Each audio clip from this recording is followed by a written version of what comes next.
Hello my dear friends, what's up. Welcome to learn English online with Krishna. Learn English online with Krishna में आपका स्वागत है दोस्तों। अच्छा दोस्तों, अगर हमको ये पता चल जाए कि किसी लैंग्वेज को कैसे सीखना चाहिए, यानी कि अगर हमको उसके सारे स्टेप्स पता चल जाए कि किसी लैंग्वेज को कैसे सीखना चाहिए, तो फिर हम एक प्लान बना करके आसानी से उस लैंग्वेज को सीख सकते हैं। थोड़ी सी मेहनत करनी होती है। आज की क्लास में दोस्तों हम यही समझेंगे या समझने की कोशिश करेंगे हम लोग साथ में मिलकर कि इंग्लिश को हम कैसे सीख सकते हैं या किसी भी लैंग्वेज को हम कैसे सीख सकते हैं, उसका बिल्कुल सही और प्रॉपर तरीका क्या है। तो दोस्तों ये ऑब्वियसली बहुत ही इन्फॉर्मेटिव क्लास है। आपको ध्यान से पूरे वीडियो को एंड तक देखना चाहिए, जिससे कि आप हर बात को अच्छे तरीके से समझ सकें।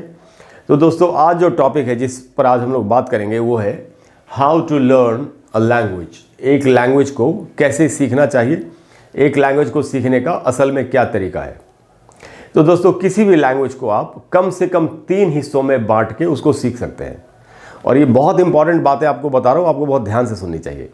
किसी भी लैंग्वेज के 3 मेन हिस्से हैं और उन 3 हिस्सों को सीख करके हम लैंग्वेज को अच्छे तरीके से सीख सकते हैं। वो कौन से हिस्से हैं? पहला हिस्सा है दोस्तों ग्रामर यानी स्ट्रक्चर्स। इसका मतलब क्या हुआ? जैसे जितने भी सेंटेंसेस हम लोग अपनी भाषा में, जैसे हिंदी में या भारत की किसी भी दूसरी भाषा में जो सेंटेंसेस हम बोलते हैं अपनी डेली लाइफ में जो बोलते हैं, उनको इंग्लिश में कैसे बोला जाएगा, यानी वो इंग्लिश में कैसे बनाए जाएंगे, कैसे उनको लिखेंगे या बोलेंगे। मेन बात होती है सेंटेंस बनाना सीखना। अगर हमको सेंटेंस बनाना आ जाए उसके बाद हम उसको लिख भी सकते हैं, बोल भी सकते हैं।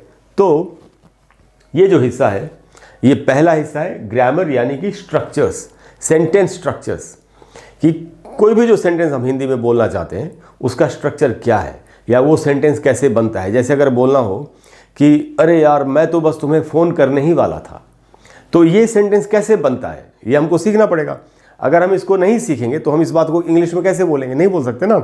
या अगर मेरे पास पैसे होते तो मैं तुम्हारी मदद ज़रूर करता, ये सेंटेंस कैसे बनेगा। या कई बार हम बोलते हैं ना, अरे यार तुम्हें ना उससे लड़ाई नहीं करनी चाहिए थी, तुम्हें उससे झगड़ा नहीं करना चाहिए था, तुमने क्यों लड़ाई की उससे, तुमने क्यों गाली दी उसको। या हम बोलते हैं मैं बचपन में घंटों तक क्रिकेट खेला करता था। ये सेंटेंसेस कैसे बनते हैं ये हमको सीखना पड़ेगा। तो ये जो हिस्सा है ये आपको सिलसिलेवार तरीके से कि कहाँ से शुरू करें कहाँ से ख़त्म करें, वो उसके लिए ये सीखना बहुत ज़रूरी। तो ये सब समझ करके हमको सारे स्ट्रक्चर, सेंटेंस स्ट्रक्चर सीखने चाहिए। ये है दोस्तों ग्रामर का हिस्सा, ये पहला हिस्सा है। अच्छा, बहुत लोग अधूरी जानकारी देते हैं, ये सीख लो वो सीख लो, या हमको ठीक से नहीं बताते। बहुत लोग तो ये भी बोलते हैं कि ये सीखो ही मत, ये वाला हिस्सा सीखो ही मत, ग्रामर सीखो ही मत, ये बोलते हैं ना। आज की डेट में ज़्यादातर लोग, मैक्सिमम लोग यही बात बोल रहे हैं, चाहे वो यूट्यूबर्स हो चाहे कोचिंग इंस्टीट्यूट वाले हो। मुझे नहीं पता ऐसा क्यों बोलते हैं वो, ये तो गलत जानकारी है। ये तो हमको सीखना ही पड़ेगा सेंटेंस कैसे बनता। अगर हमको सेंटेंस बनाना नहीं आता है, मैं तब की बात कर रहा हूँ। अगर किसी को सेंटेंस बनाना आता है पहले से तो वो इस हिस्से को हटा सकता है। जिसको जो चीज़ आती है वो दोबारा से क्यों सीखेगा। लेकिन मैं ऐसे लोगों की बात कर रहा हूँ जो भी इंग्लिश को सीखना चाहते हैं। बात ये हो रही है कि किसी भी हाउ टू लर्न लैंग्वेज, एक लैंग्वेज को कैसे सीखना चाहिए।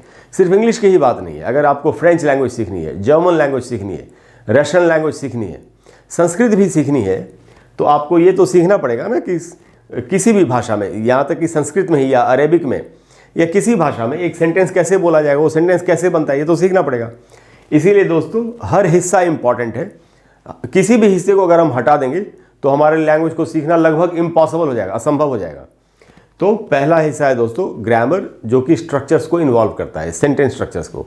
हम आते हैं दूसरे हिस्से पर। दूसरा हिस्सा है दोस्तों वोकैब्युलरी, लेक्सिस जो होता है। वोकैब्युलरी या लेक्सिस का मतलब है किसी भी भाषा में इस्तेमाल होने वाले शब्द। अब जैसे हिंदी हमारी भाषा है तो हमको पता है कि हिंदी में कोई भी अगर वर्ड है तो उसका क्या मीनिंग होता है। जैसे कलम को कहते हैं पेन इंग्लिश में, तो इस तरीके से आम को कहते हैं मैंगो, ये हम सीखते हैं ना।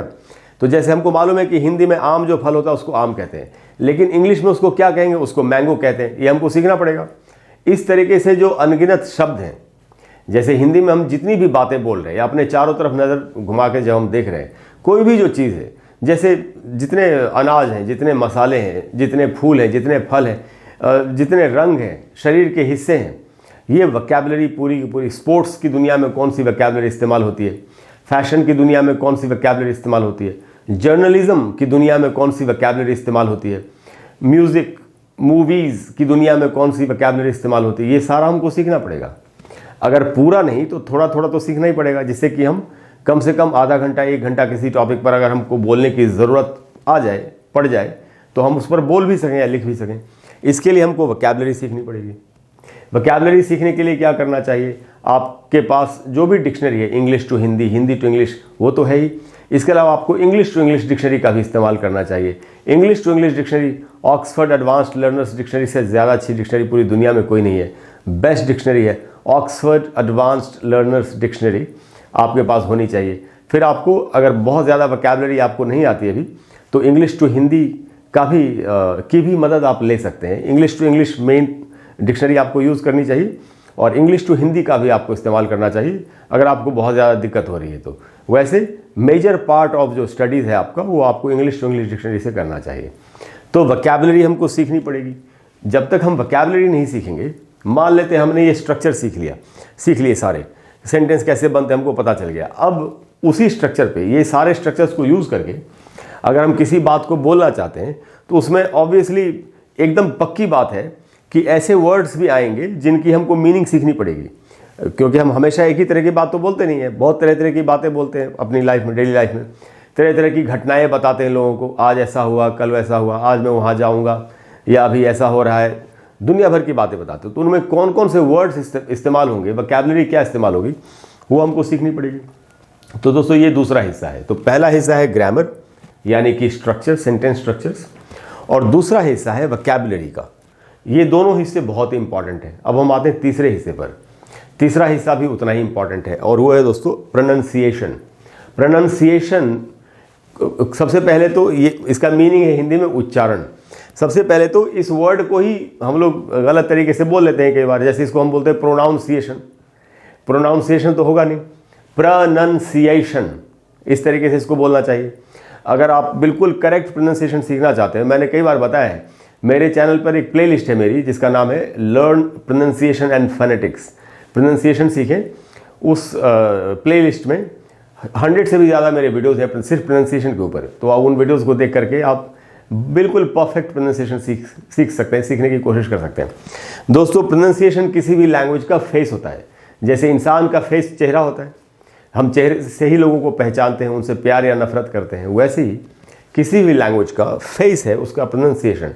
कहाँ स लगेगा, कहाँ श लगेगा, कहाँ ज का साउंड है, कहाँ ज का साउंड है, कहाँ ž का साउंड है, कब डी से टी बन जाता है, कब टी से डी बन जाता है, कहाँ कौन सा लेटर साइलेंट होगा, दुनिया भर की बातें ये हमको सीखनी चाहिए। तो दोस्तों 3 मेन स्टेप्स हैं या लैंग्वेज के हिस्से हैं लर्निंग के। ग्रामर यानी कि सेंटेंस स्ट्रक्चर्स, उसके बाद है दोस्तों वोकैबुलरी, वर्ड मीनिंग, और हमको फिर उसका उच्चारण करना हमको सीखना चाहिए। जब ये ऐसे इस तरीके से हम चीज़ों को सीखेंगे तभी हम दूसरों से ठीक तरीके से, अच्छे तरीके से, इफ़ेक्टिव तरीके से कम्युनिकेशन कर सकते हैं। क्योंकि कम्युनिकेशन क्या होता है, कम्युनिकेशन का मतलब है संवाद जो हम किसी के साथ करते हैं। यहाँ कम्युनिकेशन के बारे में एक बात कही गई दोस्तों, मैं आपको बताता हूँ।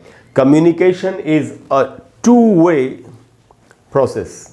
कम्युनिकेशन एक 2 तरफा प्रोसेस है, एक तरफा तो हो नहीं सकता। यानी कि आप किसी से बात करेंगे, फिर वो इंसान आपको जवाब देगा, फिर उसकी बात पर आप कुछ कहेंगे, फिर वो कुछ कहेगा। इस तरीके से जब हम बातचीत करते हैं किसी के साथ, यही कम्युनिकेशन है। तो communication is a two way process. तो इसका मतलब क्या है, डिटेल में अगर समझना हो तो यहाँ है दोस्तों पहला पॉइंट इसका, understanding when other people speak. जब दूसरे लोग को, हमारे सामने जिससे भी हम बात कर रहे हैं, वो अगर कुछ बोल रहा है तो वो क्या बोल रहा है उसकी बात को समझना पहला स्टेप है। उसकी बात को जब हम समझेंगे तभी तो उसको आंसर कर सकते हैं या उसकी बात का जवाब दे सकते हैं। सो पहला पॉइंट है दोस्तों understanding when other people speak.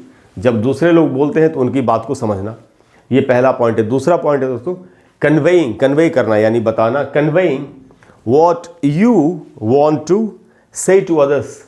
आप दूसरों से क्या कहना चाहते हैं इस बात को जाहिर करना, दूसरों के सामने रखना। ये हम सक्सेसफुली तब कर सकते हैं जब हमको स्ट्रक्चर्स मालूम हो, हमको वोकैबुलरी आती हो और हमारा प्रोनंसिएशन भी अच्छा हो। तभी तो, अगर understanding when other people speak, तभी तो अगर कोई दूसरा कुछ बोलेगा तभी तो हमारी समझ में आएगा। मान लेते हैं कि हमारे सामने वाला इंसान ऐसे वर्ड्स यूज़ कर रहा है जिनकी मीनिंग ही हमको नहीं आती है, तो अगर हमको स्ट्रक्चर मालूम भी है फिर भी अगर वर्ड मीनिंग नहीं आती हम तो भी नहीं समझ सकते। मान लेते हैं ये दोनों चीज़ें हमारी सही हैं, लेकिन हमको प्रोनाउंसिएशन का ज्ञान नहीं है और हमको ये नहीं मालूम कि इस वर्ड का ऐसे उच्चारण होता है, ऐसे प्रोनाउंसिएशन है, तो सामने वाला आदमी अगर कुछ खास उच्चारण में बोले तो हम कभी समझ भी नहीं पाएंगे। इसीलिए दोस्तों, जैसा कि मैंने बताया, ये तीनों हिस्से सीखना बहुत ही इंपॉर्टेंट है। ये तीनों हिस्से काफ़ी इंपॉर्टेंट है। और दूसरा है conveying what you want to say to others, कि आप दूसरों से क्या कहना चाहते हैं, इस बात को सक्सेसफुली बताना। वो भी आप तभी बता सकते हैं जब आपको स्ट्रक्चर्स मालूम हो, जब आपके पास वोकैबुलरी हो और जब आपका प्रोनाउंसिएशन अच्छा हो, तभी हम अपनी बात दूसरों के सामने रख सकते हैं। तो दोस्तों, इसीलिए ये इन तीन हिस्सों में ही किसी भी लैंग्वेज को सीखने की कोशिश करनी चाहिए। हाँ, जब ये तीनों मेन हिस्से हैं, इनमें इनकी सब कैटेगरीज हो सकती हैं कि स्ट्रक्चर्स को कैसे सीखना चाहिए, कहाँ से स्टार्ट करना चाहिए, कहाँ से ख़त्म करना चाहिए, वोकैबुलरी कैसे सीखनी चाहिए और प्रोनाउंसिएशन कहाँ से स्टार्ट करना चाहिए। तो इस तरीके से एक प्लान बना करके, एक एक्शन प्लान बना के, एक टाइम पीरियड रख के कि मुझे इतने टाइम में सीखना है, हमको इंग्लिश को सीखने की कोशिश करनी चाहिए। वैसे मेरे चैनल पर जो प्लेलिस्ट बनी हुई है उनमें आपको इसी तरीके से वीडियोस मिलेंगे। आप मेरी प्लेलिस्ट को चेक करिए और उधर आपको तरह तरह के वीडियोस मिलेंगे। हर चीज़ बहुत ही सिलसिलेवार तरीके से बताई गई है, तो आप इंग्लिश लैंग्वेज को सीख सकते हैं। तो दोस्तों, किसी भी भुलावे में नहीं आना है, किसी गलत फहमी में नहीं रहना है। इन्हीं 3 स्टेप्स को, 3 मेन पार्ट्स को सीख के हमको इंग्लिश लैंग्वेज को सीखने की कोशिश करनी चाहिए। आज की क्लास में दोस्तों यही था। मुझे पूरी उम्मीद है कि आपको एक आपके सामने एक पिक्चर क्लियर हो गई होगी कि इंग्लिश को या किसी भी लैंग्वेज को कैसे सीखना चाहिए। और मुझे उम्मीद है कि आपको आज का वीडियो, आज की क्लास अच्छी लगी होगी। अगर आपको आज की क्लास अच्छी लगी हो, आज की जानकारी अच्छी लगी हो, तो प्लीज़ वीडियो को लाइक करें और शेयर करें और चैनल को सब्सक्राइब करें। और अगले वीडियो में मैं आपको फिर से बहुत ही कमाल की जानकारी कोई देने की कोशिश करूँगा, जिसको जानने के बाद आपके लिए इंग्लिश लैंग्वेज को या और भी किसी लैंग्वेज को सीखना बड़ा आसान हो जाएगा। Thank you very much. I will see you in the next class. Bye bye.